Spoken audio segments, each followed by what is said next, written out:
Welcome to the Choose You Now podcast. I'm your host, Julieanna Hever, and we're back for a Q&A, this one for September, and we've got producers Adam and Sanford, and we're going to get into some of your questions. Thank you so much for sending them. And hello, Sanford, how are you doing? Hi, Julieanna, how are you? I'm great, thanks. Adam, how are you? Hey, I'm doing good. I'm living. I'm ready to hear these questions. I previewed the questions. Some of them are listeners are going to be happy. It's provocative. I love that. Okay, here we go. First question is from Instagram. Linny Khan on Instagram. It's a very short question, Julieanna. Ready? Yes. Anything regarding constipation? And by the way, that's how it was written. Yes. Well, shit happens. Or if not, unfortunately, constipation happens. And it actually happens to a lot of people. It is so common, and it can be chronic, and it could be severe, or it could be temporary. There's so many things that cause constipation, but it could vary all the way from something that's kind of irritating all the way to something that is lifestyle debilitating. And this could be from causes of your diet, of course. And then there could be other things like going on that are related to your endocrine system or your neurological system or your metabolic system. There are certain medications or pregnancy or weight loss periods in life where constipation can ebb and flow, and it can be quite difficult to navigate. So I know that, people say, oh, eat more fiber. And that's why a whole food plant-based diet is so efficacious at helping mitigate constipation. The reason is that plants are the exclusive source of fiber in the diet. But, that said, I've been plant-based for quite a long time, almost 17 years, and I've dealt with so many clients. And I've noticed that even while on a plant-based diet, it's still not foolproof. And there are still people that suffer with this. So basically the sad news is I'm going to give you the good news after, but the rough news is that it's largely treated kind of empirically, meaning that it's, the physicians or whoever is helping you with it kind of looks at observation and experience rather than kind of there's like a hardcore set of rules on how to ameliorate constipation. There are all sorts of dietary things that we could talk about, but there's also supplements that may or may not help. Like there's all these fiber products, and there's laxatives, and there's bulking agents, and there's stool softeners. Some people swear by biofeedback. There's some evidence to support biofeedback as well. Ultimately, here's what I would say. Make sure, look at your diet. First of all, go plant-based. Of course, eat more plants. That's what I would always say to everything. And when you're already there, I would encourage you to focus on whole plant food. So every time you refine a food, like if you go from the whole grain, sprouted grain wheat, and you take out, refine it, you're removing fiber. So you want to go to the wholest food possible to make sure you're getting the quintessential amount of fiber. And then there's all these different fibers. So it always goes back to eating a diet of vegetables, fruits, whole grains, legumes, mushrooms, nuts, seeds, herbs, and spices in infinite tasty combinations. And I see my lovely producers bouncing their heads because they love when I say that, apparently, which is good. So yes, going back to that, staying as whole as possible is helpful, maybe very helpful. Then the other thing you could do dietarily or lifestyle wise is make sure you're getting enough fluids. Sometimes constipation can either happen or be exacerbated by dehydration or just suboptimal fluid intake. So drink a lot of water, drink your tea, drink, whatever it takes. Caffeine helps a lot of people as well. And, sticking to a routine is really important. That circadian rhythm really does help with bowel function. And so does exercise, getting that flow going throughout your body, pun intended. You want everything flowing, and exercise is very healthy for the gastrointestinal tract. Getting some blood flowing and getting the motility going, really, really helpful. And then the last thing I would suggest is that you need to be your own detective. And because there are so many things that can happen and could be the cause of this, the best thing you could do, and it sounds so simple, is to keep a detailed food and symptom journal. This is what I do with my clients. Write down everything you eat, what time you eat, your exercise, your fluid intake, when you have a bowel movement, when you're constipated, any other symptoms and follow the trends. And that's what I do with my clients. I have them submit this to me so I could help them identify the trends. So if you're having a difficult time seeing what might be going on, you've tried all of the stuff I just mentioned, reach out to me. I'm still taking clients, or, healthcare professional. It's always important. And if it's something more severe, you want to make sure you go to your gastroenterologist, or at least your family practitioner or internist, just to kind of identify what may be going on, to rule out anything that may be pathological that needs to be addressed, and then be your own detective. And I wish you all the best, because it's really uncomfortable and miserable. That was a really shitty answer. There it is. Julieanna, do you have a name for your list of like the things that we should all eat? What is that list called? I don't know. I call it the food. I just say, this is what I want you to do. Can you spontaneously say the list backwards? Oh, you totally threw me under the bus, because no, I've never. Let's see. Spices and herbs, seeds, nuts, mushrooms, legumes, whole grains, fruits, vegetables. Is that right? I'll have to check that. I don't even think we know. We'll have to check the merch shop on the t-shirts at the merch shop. There you are. Very good. Well, thank you. That was good chat, actually. That was really good. Our next question is from Facebook, from Jacqueline on Facebook. Jacqueline would like to know, I've read that drinking tea inhibits non-heme iron absorption. So what amount of time before or after a meal do you recommend for not drinking tea? Thank you, Jacqueline. Great question, Jacqueline. And let me just explain to you, Sanford, what non-heme is, because that's an important part of this question. It's not really. Just so you know, Adam, I just saw Adam roll his eyes, just an FYI. So Adam, do you know what that means? No, this is like, I would have seen this in like the Scripps National Spelling Bee, and that's it. Julieanna's going to give us both an education here. Thank you, sir. Julieanna, back to your wisdom, please. Happy to share my wisdom. Okay, so there are two forms of iron that we consume in the diet. There's heme iron that you get in animal products and that we make in our body.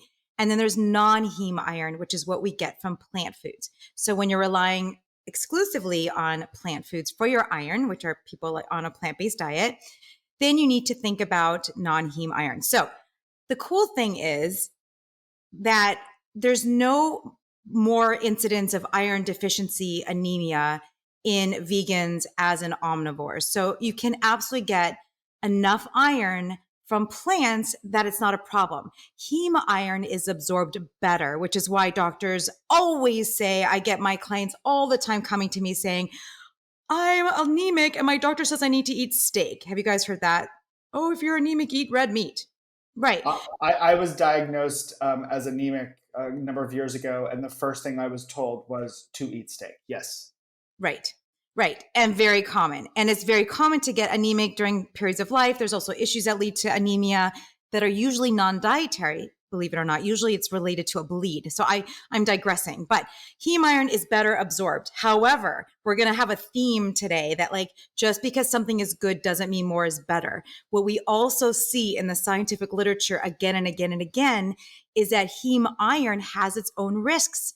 It is pro-oxidative. It is really well absorbed, but that is part of the problem of including these animal products in terms of the progression of chronic disease. So just because it's good doesn't mean we need to eat that. We don't need to eat steak if you've got iron deficiency anemia. I treat my clients with that condition all the time on a plant-based diet. That said, you do want to be mindful of how it absorbs. Anyone that wants to consider making sure they have adequate iron stores, you need to consider how you consume it. That is what Jacqueline was asking, is about the time after the meal, because things like caffeine, tea and coffee, other things that get in the way of absorption include phytates and polyphenols.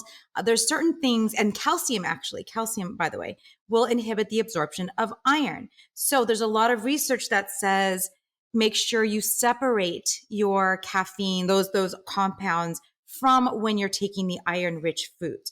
So the research is not exactly clear on exactly how long it takes and how long you have to buffer that meal. It seems to be around 2 hours. So have your coffee or tea, give yourself a couple hours before you have your iron-rich foods, which I'll talk about in a second, and then give it another couple hours to make sure it absorbs and it has time to go through that process before consuming more of those things. So it's also very, very helpful to, well, let me just tell you what iron-rich foods are in a plant-based diet. The best ones are legumes, particularly lentils, kidney beans, and chickpeas. Then, of course, our leafy green love. This is why I love my leafy greens, particularly spinach and Swiss chard, which are high in oxalates. So I'd rather you get your leafy green iron-rich sources from things like purslane or broccoli or cabbage or kale. Fresh herbs are also wonderful. And the other thing that's really interesting is that something like potatoes have iron and vitamin C. So the combination of iron-rich foods and vitamin C-rich foods helps because the vitamin C helps the absorption of iron. Foods that are high in vitamin C include citrus and broccoli and strawberries and bell peppers. All of those fruits are wonderful. Some other tips to help iron absorption: make sure you're getting those foods. You're getting enough legumes. Make sure you're getting at least 3 servings a day. You could also cook foods, especially foods that are water-based and acidic, like tomato sauce, in a cast iron skillet. That helps as well. And not taking calcium supplements together with meals. But, if you've got iron deficiency that won't go away, again, you could call me or you call your healthcare professional. You might want to consider, you might have to supplement temporarily. And you also want to make sure what is the cause of the iron deficiency. And then usually they will supplement with a ferrous sulfate or another kind of ferrous salt when that happens. But usually this can be corrected by diet if there's not some underlying pathophysiology going on. So, yeah. That was super interesting. Adam and I both reacted to the same thing. The skillet. Why is the skillet the game changer in this scenario?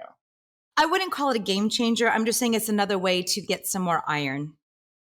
Really? That's fascinating. I now feel much better about using one cast iron skillet for damn near everything that I cook. That's really But I didn't interesting. know. I mean, I guess I have never been anemic or anything like it. And I guess I would not have been over the last couple of months because I've taken after Julieanna, eaten plenty of greens, and I guess I'm consuming some of the very skillet that I cook out of. No, I'm sure that's not how it works. But, anyway, go on. That's fascinating. Anyway, well, thank you, Jacqueline. Thank you, Jacqueline. That was a good answer, Julieanna. Here we go. Okay, next question from Instagram. Marie_Craig85 wants to know, can you suggest anything that would help with acne breakouts? I would imagine this is a more common question than we think. It is quite common. And as a lady here who had suffered decades worth of acne I was on a mission to get rid of it because I was an actress. I was always having to deal with my skin. Nothing helped my skin until I went whole food plant-based. I can't even explain how passionate I am about plant-based diets helping skin health. And so I'll say that. I'll drop that there. But let's talk about acne. Acne is multifactorial. There's all these different things that can increase the production of sebum, the release of these inflammatory mediators in the skin, hyperkeratosis, colonization of these bacteria. There's all these different factors that come into play when it comes to acne. But it's, there could be some genetic predispositions. There could be hormonal abnormalities. There could be immunological disorders. There could be psychological, like stress issues, anxiety, environmental issues, and even iatrogenic factors. So there's all these different things that could lead to having acne. You notice that when teenagers go through puberty, that's when acne starts, right? For most people. And the reason for that is there's this burst of growth hormones in the blood to grow, right? Kids need to grow up. And so they have to get bigger. So they have these fluctuations, these influxes of IGF-1 and growth hormone. And we're like raging hormonal machines, as all of us that have been through that or have children and teenagers know. And that can lead to acne. So if you've seen someone on steroids, these guys in the gym that are trying to get really big, guys or gals or whoever is trying to get really big in the gym, and they're taking hormones, whether or not the ones that have acne, they're likely taking in hormones, or they are taking in big doses of, protein that comes from usually dairy, like whey or a whey protein powder, something like that. That's going to boost the body's IGF-1, which is what causes acne. So what does that mean for you? If you're already in a whole food plant-based diet, because dairy is probably one of the most I would say it's got to be the number one obvious thing to eliminate in your diet because it boosts IGF-1 so significantly. Think about it. Dairy is made for a baby to grow. So it's got all of these growth hormones in it. So if you're consuming dairy after you've already been fully grown, that's going to promote acne development in your skin. But there's other things in the diet. If you're already whole food plant-based and you're still struggling, things that tend to be correlated with acne in the science too, but definitely this is stuff you hear about all the time. Stuff like sugar. High glycemic diet actually has been associated with increased acne. And we could talk about that, but that's a whole other kind of nutritional worms, vegan nutritional worms, not gummy because that's sugar. But anyway, okay, I digress. So no sugar, refined foods, fried foods, all that oily, deep fried stuff. All of that stuff can contribute to oil. So it's going to come back to what I suggested before. Keep a detailed food and symptom journal. Look at what causes the breakouts. Look at when your skin looks good. Make sure you're eating all of those health promoting foods that do take care of your skin, like your carotenoids. So all those reds, oranges, yellows, and leafy greens that I always recommend, because those are going to help contribute to skin health. And don't touch your face. Those are other things you could do as well. Make sure you're getting your plant sources of omega-3 fatty acids. That's really good for skin integrity. So that's stuff like flax seeds, chia seeds, hemp seeds, soy foods, walnuts, things like that are really good as well. You could take a microalgae supplement. And, it does matter what you put on your face as well, exogenously, externally. So make sure you have a nice skincare product line that is free of chemicals and that feels good, and you keep your face clean. You wash your makeup off before you go to sleep, for those of you that wear it. Those are other things you could do hygienically to try to ameliorate your skin. I have a question that I don't think you've prepared yourself for, so we can cut this out if you want. Is there such a thing? Remember how women used to put cucumbers on their eyes to make them less puffy? Are there any foods? I feel a little silly asking this, but are there any foods that you can put on your face to sort of help with acne? I love this question, and I don't have to be prepared because I talk about this stuff all the time. You can ask me anything. Okay. I do Q&As all the time and love to answer off the cuff. Okay, and I love that question. And I've been so into this for so many years. I used to do these things, and I still do sometimes, like a sugar or a salt scrub, and I'll use coconut oil. The only time I ever use coconut oil is on my face, on my skin and my hair. I don't consume it because it's so high in saturated fat. We've talked about that here. You could use oatmeal, make an oatmeal mask, like puree oatmeal with the liquid. Yeah. And you could rub it on your face, and it's really, really healing for the skin. Cucumbers are great anti-inflammatories. There's so many other wonderful, delicious foods that you could put on your face that have that same effect. Can I ask you a question, Avocado. Julieanna? Yeah. I'm going to jump in here too. And I know you're not a dermatologist, but why would rubbing oil on my face reduce my acne? Coconut oil specifically has antimicrobial properties, which is why people tout it as a health food. But once it goes in your body, you're still dealing with the saturated fat. You don't absorb enough of the saturated fat for it to matter if it's applied topically. Oh, okay. So that's interesting, because most times I hear oil and acne and I equate them, but not necessarily the case. When consumed, yes, it's a problem. But when you're just putting it on, other things like you could use those carotenoid-rich fruits and puree them and put that on your face. You will see an effect. Even tea, like tea bags, if you like soak tea bags and put them on your skin, anti-inflammatory. So those have a very similar effect topically as they do internally. But I would suggest definitely it matters most what you put in your body first and foremost. And lots of water, by the way, lots of water and tea, again, is going to help with improving your skin health. Our listeners might not know this, but our beloved Adam is getting married in just a couple of weeks. And I think, Adam, before your wedding day, you should probably put an oatmeal scrub on your face and take a picture of it. And Julieanna will put it on her social for everyone to see. I've done it before. I won't lie to you. I'll have to mix in some carotenoid fruit. Good use of word, by the way. Also, good double use of the word ameliorate. That's happened twice in this episode, and I admired that greatly. Isn't it a great word, ameliorate? Great word. You're hitting us with all the SAT words. I appreciate that. That's great. Very good. That was great. Okay, next question. Here we go from Instagram. ClackNY10 wants to know, do we need to worry about getting enough choline? So my question for you, Julieanna, first and foremost is, what is choline? And am I pronouncing it correctly? Yes, you're pronouncing it perfectly, Sanford, of course. And thank you for this question, because this is the compound, it's an essential nutrient, choline, that the egg industry touts as why we need to eat more eggs. And that is why it comes up often. So what is choline? It's an essential nutrient. It's not actually a vitamin or mineral. It's kind of its own little category. It's found in food. It's available as a supplement, but it's also produced by the liver in our bodies. We need it for brain function, for fat metabolism, for cell membrane signaling. So we definitely need to consume it in the diet, and we can get it from plants. So although plant foods tend to be lower in choline, this is very similar to our iron question before. It's lower in plant foods than it is in animal foods. We could still find choline in small amounts in a wide range of plant foods. So it's definitely possible to get adequate amounts on a healthy, whole food, plant-based diet. It may be something that vegan women that are pregnant might consider including in their prenatal, just because when you're pregnant, you kind of need more of everything. And choline is important to avoid the risk of neural tube defects as well.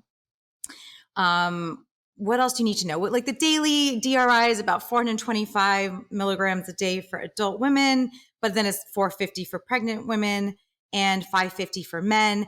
But, again, just because something is good doesn't mean more is better. Interestingly, like heme iron that's so well absorbed, there is a lot of evidence that when you have a high intake of choline, which you'll find again in eggs, or carnitine, which you find in meat, these things get converted to this compound called trimethylamine, TMA, by our gut bacteria. So this TMA is then absorbed and converted by the liver into a compound called TMAO, trimethylamine N oxide, which is interestingly a substance that's been linked to a higher risk for cardiovascular disease. It promotes inflammation. So again, just because we need choline doesn't mean we need lots of choline. So instead of that, consider including in your diet things like mushrooms and soy milk and wheat germ and sun-dried tomatoes and those legumes, soybeans, tofu, lentils, other beans, peanut butter, flax seeds, pistachios, quinoa, amaranth, and you will get plenty of health-promoting choline. I love this. This is so interesting. I love these questions from the listeners. They're so interesting to me. Okay. Thank you for that. Next question. Hajarami on Instagram wants to know, what do you think about dry intermittent fasting? Well, I had to go and look this up. I was like, what is dry intermittent fasting? I had never heard of this. And it's really a thing called dry fasting. And when I read this, I was a little bit horrified and scared. I was like, people are really doing this? Basically, people are not only just, because I recommend time-restricted eating. I time-restrict eat. I eat twice a day, once a day sometimes. And there's incredible benefit. We've talked about that so much, and I always want to talk about it. I implement it with most of my clients, many of my clients. But water, to restrict your water, oh my gosh. So this is one of those fads that come up that I think are one of those dangerous fads. People are apparently using this to increase their tone, their muscle tone, like they're dehydrating. This is what like those bodybuilders that are going on stage for contests do. And it's like to implement this and thinking there's some kind of healthful component. It's this thing called hypertonicity, like basically increasing your tone because you're just, it's like dehydrating. Like look at a dried fruit compared to the whole fruit. You take out the water and you see all the little intricacies of that dried fruit. People are using it to lose weight because there was like some study that maybe showed some antioxidant, anti-edematous, basically like getting rid of the water, some immune stimulating effect, according to one study. But okay, please do not try this at home ever. You are putting your body in a major state of stress. We cannot live without water. I mean, we know that it's like 3 days, right, until you die from dehydration. So like, why would you do this to yourself? There's, it's maybe you see that they saw that benefit in that one single study because of that stress state of hormesis. It's an adaptive response of the cells in the organism to a moderate stress. But that's why, time-restricted eating is so beneficial. That's why eating plants is so beneficial. However, please, listeners, do not try this at home. Do not dehydrate ever. Make sure you're getting plenty of fluid. Dehydration could lead to severe complications like seizures, brain swelling, kidney failure, shock, coma, and you can die. So yeah, definitely not necessary. And then I wanted to talk a little bit about how important it is to hydrate. We need water. usually the recommendations, the ones that I usually go by, because it really doesn't matter, depends on the temperature and your age and your sex and if you're pregnant or breastfeeding, or if you're exercising, or what time of year it is, what kind of foods you're consuming. There's so many things that come into play with how much water you need to consume. I usually go to the recommendation guideline of take half your body weight in pounds, of like me, 120 pounds, 60 pounds, and turn that into ounces per day of water. But you can get that from your food and tea and all that other stuff too. But generally speaking, that's kind of a nice guideline, but please do not restrict your fluids. Interesting. Thank you for that. Last question of the episode is from _fit20 on Instagram. What are some of your favorite immune boosting foods? Well, I could end this. Is this the first time you've ever heard that question? Is there like a long trailing list of things we might eat, which might be immune boosting, that you could say and we could put on a shirt? No, but I feel like this is a very common question, right? It's always been extremely common, but especially in light of our current environment in the last couple of years, a year and a half, it's been a primary focus of what people ask me, because you know what? Honestly, you are quite literally what you eat. And if you haven't heard our meditation, go back to that, because that talks about how beautiful and magnificent it is. But our body is extraordinary, and our natural immunity is gorgeous. Like, we are adapted to survive. We are survivors. Our body can handle so many things, and it is so extraordinary how we handle stressors in the world. And, ultimately, the number one thing I would say is get out of your body's way and let it function optimally. And that comes into two different things. So first of all, it's what you are avoiding putting in your body, the extreme toxins, cigarettes, and of course, lots of alcohol, and of course, refined foods and processed foods, and a lot of animal products and sugars and all of those things, chemicals. We want to reduce our exposure as much as possible. We can't live in a bubble. Gosh, as a mom, I wanted to put my kids in a bubble. That was a real hard event for me to go through, was having children and letting them be out in this really scary world. There's a lot of stuff out there. And so it's what you do avoid, right? But then it's also what do you put in your body? So we could focus on that as well. But ultimately that comes down to, yes, vegetables, fruits, whole grains, legumes, mushrooms, nuts, seeds, spices, and combinations that we're going to put on a shirt. Yes, of course I'm going to say that. I'm a little predictable at this point. I know. That's okay. Repetition sometimes helps. But also the things you could do are exercising, because exercising, again, is going to stimulate your lymphatic system, and your lymphatic system is responsible for taking things out of your body. It helps with your immune system. Eating a wholesome, unprocessed, colorful diet, because that's going to help feed your microbiome. And the gut microbiome is hugely interrelated with our immune function. So this is why I recommend those 6 daily threes. If you go to plantbaseddietitian.com and you look at my 6 daily threes, those are the leafy green and cruciferous vegetables, mushrooms, other colored vegetables, the red, orange, and yellows, the fruits, the nuts and seeds, the legumes. Those things are so health promoting, and they have all these important compounds that I do recommend prioritizing those. You could also make sure your vitamin D levels are good. We've seen that a lot in the literature when it comes to COVID and, of course, everything else immune related. So make sure your vitamin D is at a good level. If not, then make sure you're getting some sun therapy or just managing it with some supplements if you need to, but really important for that. But your gut bacteria are the gateway to your health, and you do this by consuming plenty of fiber, which is what serves as fuel, the prebiotics for your healthy gut microbiome. So those are the things I recommend. It always goes back to the same thing, but that's because our body is so extraordinary, and I want you to get out of its way, first of all, with all of those other things, and then flooding it with all this magnificence that you can find in whole plant foods. Nicely done. That is a wrap on this month's Q&A episode. Adam, do you have any parting words for us before Julieanna does her outro? Get a cast iron skillet, everyone. And forget that dry fast thing. I've done intermittent fasting for 3.5 years. And if I didn't drink water during that off window, I would have passed out. I mean, that's nuts. Well, thank you, everybody. Thank you for your thoughtful questions, as always.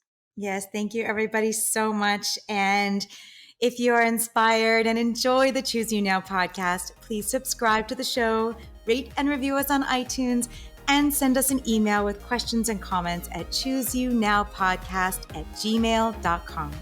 For nutrition services and more information, visit me at plantbaseddietitian.com. And if you haven't downloaded your free cheat sheet yet on 5 ways to choose you now in your diet, visit chooseyounowdiet.com. I invite you to choose yourself now, and I'm signing off with lots of leafy green love.